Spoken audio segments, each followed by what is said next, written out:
Jouer en équipe, certains disent que c'est une plaie à cause de certains mots qu'on a inventés autour de tout ça, l'effet leader. Pourtant les jeux coopératifs proposent parfois des mécaniques assez variées et surtout extrêmement riches. Et lorsqu'on bat un jeu qui nous a résisté énormément, la victoire est bonne à savourer à plusieurs. Aujourd'hui je demande un jeu coopératif. Oh là là, alors moi qui aime bien ça, les jeux coopératifs, lequel je peux citer? Allez, tiens, je vais en citer un parce qu'il a un thème un peu particulier. Il a une direction artistique, une DA un peu particulière, et en même temps, il est tout à fait dans la lignée des jeux coopératifs. C'est Thunderbirds. Donc ça reprend un petit peu cette série avec les marionnettes que l'on a connues il y a un certain temps, et tous ces petits vaisseaux, tous ces petits bonhommes que l'on place de vaisseau en vaisseau, que l'on va aller envoyer pour sauver à tel endroit dans la planète et pour éviter que les plans de The Hood se réalisent. Ça fait un petit jeu de coopératif, moi, que j'aime beaucoup. S'il avait fallu citer un petit peu en sérieux, brise neurone, j'aurais dit Spirit Island, mais Thunderbirds me va très très bien. Il y a des tas de jeux coopératifs qui n'en sont pas vraiment, dans lesquels les gens prennent des décisions à la place d'autres, bon, classique. Je trouve qu'un des jeux qui réussit le mieux, le fait d'être coopératif, le fait qu'on soit une équipe, et surtout, le fait qu'il faille qu'on s'entraide les uns les autres, c'est Sink or Swim, le premier jeu de natation synchronisée, dans lequel on nous demande dans un temps imparti, généralement très bref, de poser les bonnes cartes aux bons endroits, quitte, si les gens n'ont pas les bonnes cartes, à ce qu'on se les échange, qu'on les donne, ce qu'on les envoie. Et c'est à mon sens ce qui fait que c'est un jeu coopératif très réussi. C'est un jeu dans lequel il faut s'aider. Et à partir du moment où on rate des missions, il faut comprendre pourquoi ça a raté, qui n'y arrive pas, comment faire pour y arriver, refaire le match. Moi, c'est tout ce que j'adore dans le jeu, puis c'est un côté un peu frénétique et assez rigolo. Je trouve que c'est un véritable jeu coopératif au sens assez noble du terme. Et un peu idiot. La noblesse et l'idiotie. Quel plaisir. C'est difficile, j'aime trop les jeux de coopération, j'adore les jeux de coop parce que c'est pour moi une mécanique super intéressante au niveau social, quand tu vois comment les gens interagissent avec les autres, enfin les uns avec les autres. J'aurais tendance à dire Descent, parce que tu dois gérer ton personnage et donc t'es un peu occupé à ça, tu peux pas trop regarder ce que l'autre fait parce que tu peux pas connaître toutes ses cartes, tous ses pouvoirs, etc. Tu peux pas le forcer à faire quelque chose qu'il voudra pas faire. Donc en fait, tu te crées des situations où tu dois coopérer en faisant confiance à l'autre, en élaborant au mieux une stratégie, en essayant de faire en sorte que ça colle. Mais en vérité, tu dois aussi te concentrer toi sur ok, alors j'ai des pouvoirs, j'ai des armes, j'ai des machins, je dois aller tuer lui. Ah mais c'est vrai, j'ai un bonus, etc. Donc il y a tellement de choses qui font que tu peux pas obliger l'autre à jouer d'une manière ou d'une autre. Tu dois absolument lui faire confiance et discuter avec lui sur les meilleures stratégies à adopter, mais global. Pas dire toi, allez là, toi, tu es machin. Ça n'a aucun intérêt. C'est pas un jeu qui a une mécanique qui casse l'effet leader, mais indirectement de par sa complexité, comme avec Marvel Champions en fait. C'est si riche et si complexe que tu peux pas te permettre en fait d'être dirigiste ou de jouer au facho et de dire tout le monde fait comme moi je dis puis c'est tout. Alors j'aime pas les jeux coopératifs. Avec mes collègues on me dit que c'est pas des vrais jeux.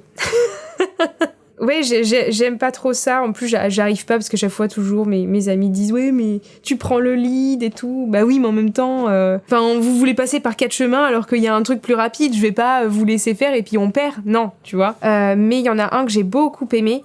C'est Spirit Island. Il est très bien. Et surtout, dans Spirit Island, ce qui me touche particulièrement, c'est sa thématique.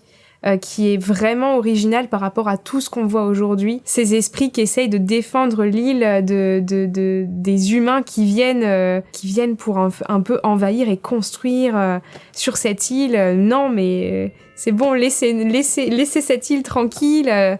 Vraiment, il y a une thématique assez écolo derrière qui me touche particulièrement. Moi, le jeu, je le trouve très beau. Il y en a qui trouvent ça très moche. Je ne comprends pas. Il est beau, le matériel est beau. Par contre, il y a des règles. Il est pas facile à jouer. Mais vraiment, c'est un très bon jeu. C'est un très bon jeu coopératif. Et en plus, il a un très très bon mode solo. Time Stories. Time Stories, c'est un jeu où on joue une équipe de personnes qui sont envoyées dans le temps pour résoudre des espèces d'enquêtes. Il y a une méta-enquête en plus des enquêtes de base. L'immersion est géniale.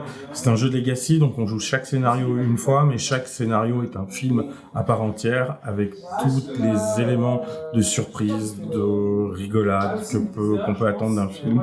Pour moi, Time Stories, c'est le jeu coop par exemple. Kingdom Rush. un jeu de Lucky Duck. Ce qui est bien, c'est que c'est un jeu où il n'a pas forcément un leader. Et je trouve que là, elle n'a pas cet effet-là. Et on se prend bien la tête à mettre, c'est un tower defense, à mettre les tours au bon endroit, au bon moment. C'est mon jeu de coop préféré ces temps-ci. J'ai pas pu résister à l'envie de citer quand même celui qui, pour moi, reste le meilleur dans les émotions qu'il m'a procuré. Et c'est Pandemic Legacy 1, 2, 3. Voilà, c'est 1, 2, 0. Mais Pandemic Legacy, il y a vraiment, de par son thème, il est extrêmement accessible au plus grand nombre. Et donc, j'avais pu faire un des Pandemic Legacy, j'avais pu le faire avec des gens qui étaient assez peu joueurs et qui, le thème d'une pandémie, encore plus maintenant, ça parle vraiment à n'importe qui et c'est très compréhensible à n'importe qui. Il y a des jeux qui sont coopératifs, qui vont avoir des thèmes plus obscurs, même un Forgotten Waters ou un Sleeping Gods ou un Seigneur des Anneaux, il va falloir expliquer le lore à des joueurs. Des fois, c'est une barrière. Et Pandemic, beaucoup de gens y ont joué et donc les amener à Pandemic Legacy, c'est extrêmement simple et j'ai fait mes 3 jeux avec des gens assez peu joueurs qui se prenaient à fond dans le côté Legacy et qui vivaient un truc d'une énorme amplitude. Bon, c'est génial, c'est-à-dire que résister ensemble d'un mois sur l'autre et voir le jeu évoluer et les nouvelles règles arriver et se dire putain mais on est dans la merde, et c'est vraiment hyper drôle. Et puis bon, c'est un peu le jeu qui a popularisé le coop, donc à fond, et le Legacy à fond. Et du coup pour moi c'est un peu celui-là que je vais choisir. J'aime bien les jeux d'aventure en fait. Donc jeu coop que je conseillerais, en fait ça va être un peu tout le même style de jeu. Les jeux à scénario en fait en coop à histoire. Typiquement Mice and Mystics, The Aftermath. Tu vas avoir aussi Andorre. Voilà, tous ces petits jeux d'aventure comme ça qui vont te permettre de vivre quelque chose tous ensemble. Et Rune parce que c'est mon dernier coup de cœur en date sur ce type de jeu parce que le matos est magnifique, parce que c'est sympa, t'as ton groupe d'aventuriers qui va explorer des donjons. Le principe de pouvoir interagir directement, vocalement avec l'application, c'est plutôt sympa. Ça couaque un peu par moment, mais c'est plutôt sympa. On va jouer tous ensemble pour arriver au même but, mais on va pas forcément le faire de la même manière, quoi. Ouais, je dirais pas Paléo, du coup je vais dire Escape the Dark Castle. Escape Dark Castle, du coup, qui est mon jeu préféré par excellence, où du coup t'es enfermé dans un château et tu dois en sortir, et il faut battre le boss à la fin. Sauf que dans ce genre de jeu, normalement tu incarnes tout ce qui va être archer, guerrier, mage, ce genre de choses-là. Dans celui-là tu incarnes, je sais pas moi, un boulanger, un tanneur, ou des choses comme ça. Donc t'es pas très puissant dans ce genre d'univers, donc tu vas un peu subir, parce que j'aime bien les jeux comme ça, assez durs. Et ce qui est sympa, c'est que t'as, j'allais dire, un aspect roguelike, parce que le château sera jamais le même à chaque partie. C'est-à-dire que t'as 45 cartes, en tout cas dans le jeu de base, sans compter que t'as 45 cartes, t'en prends que 15 à chaque fois. Donc le jeu sera jamais le même, dans les mêmes situations, etc. C'est du lancer de dés bêtes et méchants, en fait. Tu vas avoir des monstres, tu vas devoir les tuer en enlevant leur symbole, en lançant ton dé. Et en fait, si t'as pas enlevé tous les dés du monstre, il t'affiche des points de vie. Et du coup, il faut réussir à t'adapter à ça. Tu as une mécanique de repos, c'est-à-dire que tu peux dire, toi, va te battre, t'as plus de vie que moi je vais me reposer pendant que tu te bats, au moins pour un round, du coup, je gagne une vie. Et c'est toi qui encaisse les dégâts si jamais. Quand tu bats les monstres, tu peux gagner des objets, donc ça va être souvent des pommes pourries ou des choses comme ça pour gagner de la vie, ou des fois de temps en temps des armes et tu sautes de joie. Et c'est l'aspect coopératif qu'il y a autour, l'aspect narratif, parce qu'il y a pas mal de textes, donc tu es vraiment immergé dans le jeu, c'est quand même sombre, etc. Tu es vraiment dans l'ambiance, il y a une petite musique sur YouTube, un OST qui permet d'en être encore plus immergé, donc il est vraiment cool de ce point de vue-là, il fonctionne super bien. Et après il y a aussi Subterra, que j'aime énormément. C'est vraiment aussi un de mes jeux de cœur où t'es du coup dans un sous-sol et que t'essayes d'en sortir. Faut t'éparpiller un peu, mais pas trop. Pour essayer d'explorer au plus vite possible avant que la lumière s'éteigne. Mais faut pas trop, parce que si tu te sépares et que t'en as un qui part à Schnapalwin là-bas et qui découvre la sortie et que toi t'es à l'autre bout, c'est infernal. Mais en fait, c'est un générateur de situations. Donc c'est ça qui est génial avec ce jeu, t'as plein de situations à chaque fois. C'est juste trop bien. Ouais, le jeu coop qui m'a le plus amusé, amusé, si, je me suis amusé, mais sur un thème sérieux, mais j'ai vraiment adoré, c'est Pandemic. Et dans sa version Legacy, moi je l'ai joué dans sa version Legacy, j'ai trouvé ça génial. J'adore le concept. Je suis pas forcément adepte des jeux Legacy, mais t'as tellement de parties de toute façon avec que c'est pas grave si tu mets des autocollants dessus de toute façon. Mais Pandemic Legacy, j'ai adoré en jeu coop. En jeu coopératif, on va partir sur un jeu qui non seulement est coopératif, mais qui aussi est un jeu narratif et d'exploration dans un monde ouvert. Ce jeu, c'est Distant Skies, qui est un jeu dans l'univers de Sleeping Gods. Alors c'est un peu un Sleeping Gods 2.0. Distant Skies, c'est-à-dire que on reprend ce qu'il y avait de bon dans Sleeping Gods et on gomme un petit peu les imperfections, les choses qui étaient reprochées par les joueurs, les certaines lourdeurs qu'il y avait sont à gommer, sont atténuées pour présenter un jeu qui est plus fluide que Sleeping Gods, que moi j'adorais déjà, parce que Sleeping Gods c'était un de mes jeux, enfin c'est toujours un de mes jeux préférés, mais là Distant Skies a pris le dessus sur Sleeping Gods. Il y a aussi un ajout qui est cool par rapport à Sleeping Gods, c'est que dans le livret, donc on a un genre de livret narratif et sur certaines pages, il y a une page entière avec des actions sur lesquelles les joueurs vont pouvoir se mettre et vont pouvoir faire les actions qui sont présentées. Un peu comme un Forgotten Waters, sauf que là on n'est pas limité par le temps, on peut vraiment bien réfléchir à ce qu'on a envie de faire. Donc il y a aussi ce petit ajout-là qui est intéressant. L'histoire est super à suivre aussi. Moi j'aime vraiment. Mais j'aime bien les univers de Ryan Lucas de façon générale. Et celui-là, je pense que c'est vraiment mon préféré. Et voilà, c'est mon Distant Skies, c'est mon jeu coopératif. On va retrouver un peu le thème XCOM, que j'aime beaucoup.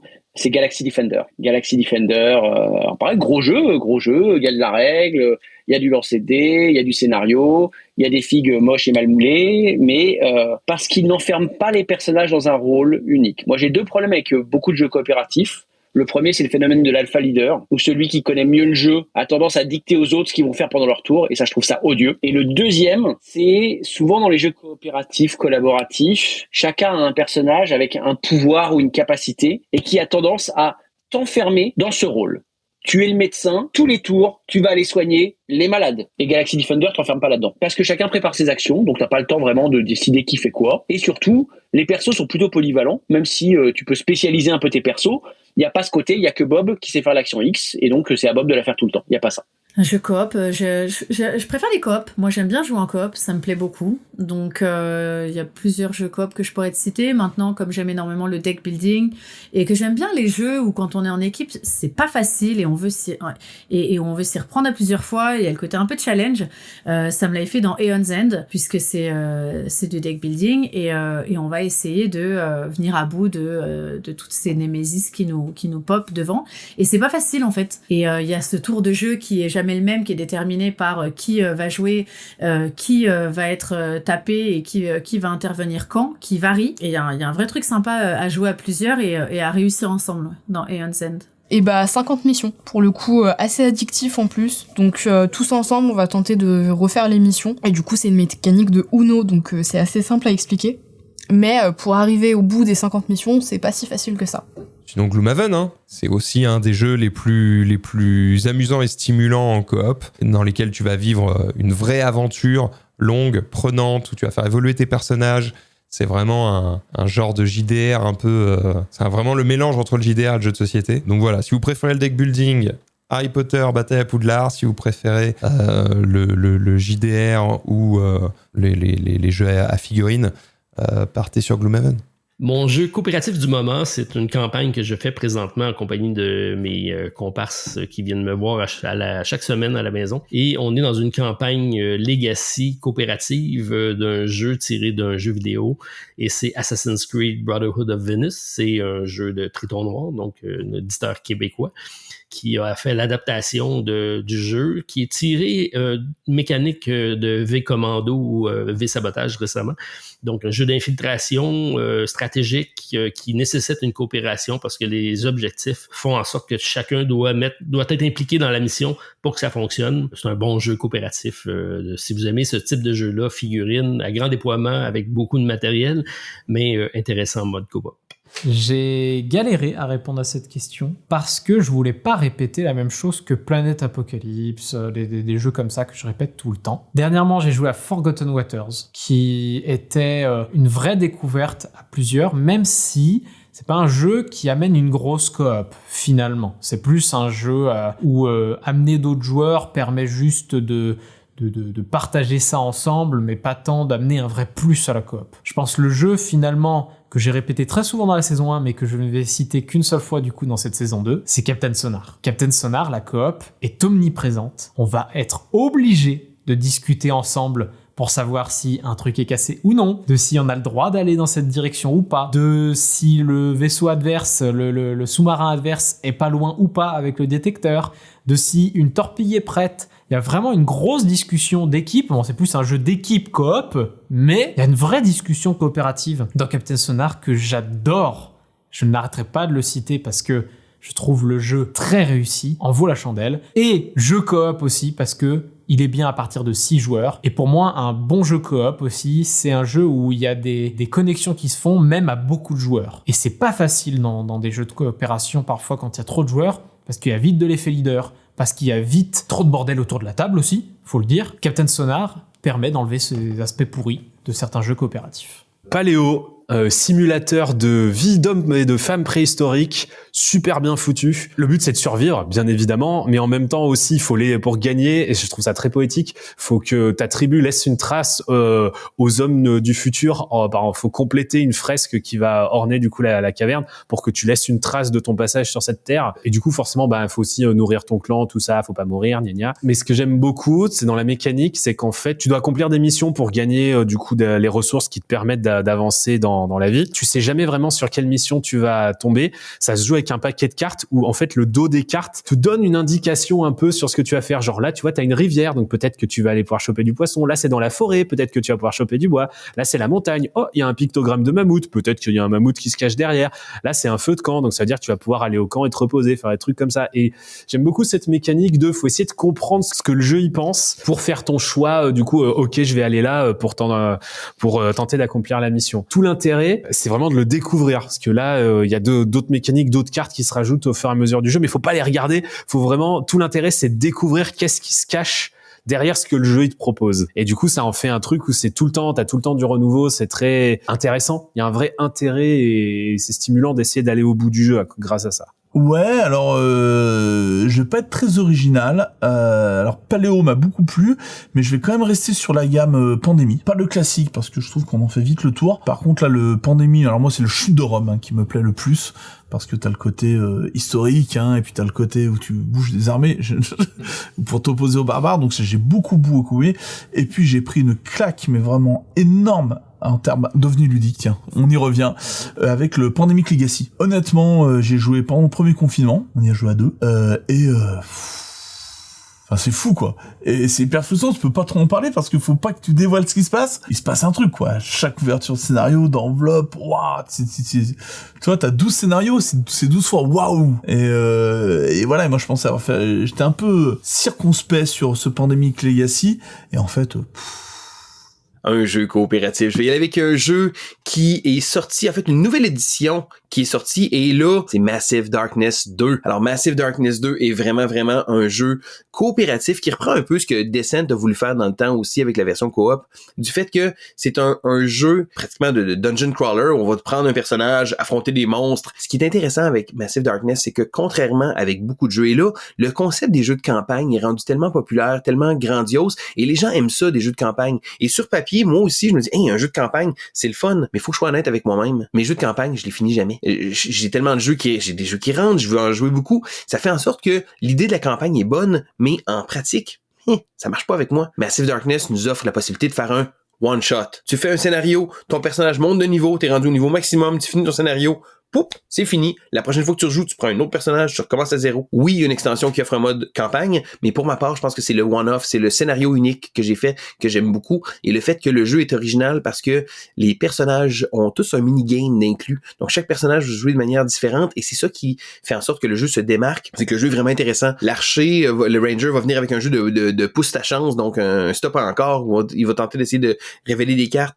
Le magicien va devoir gérer une amulette de sorts pour pouvoir placer ses sorts.